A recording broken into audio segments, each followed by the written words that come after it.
சோறு போட தாயிருக்கா, பட்டினிய பார்த்ததில்ல.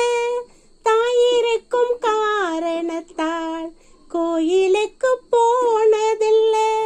சோறு போட தாயிருக்கா, பட்டினிய பார்த்ததில்ல. தாயிருக்கும் காரணத்தால் கோயிலுக்கு போனதில்ல. தாயடிச்சு வலிச்சதில்ல, இருந்தும் நான் அழுவேன்.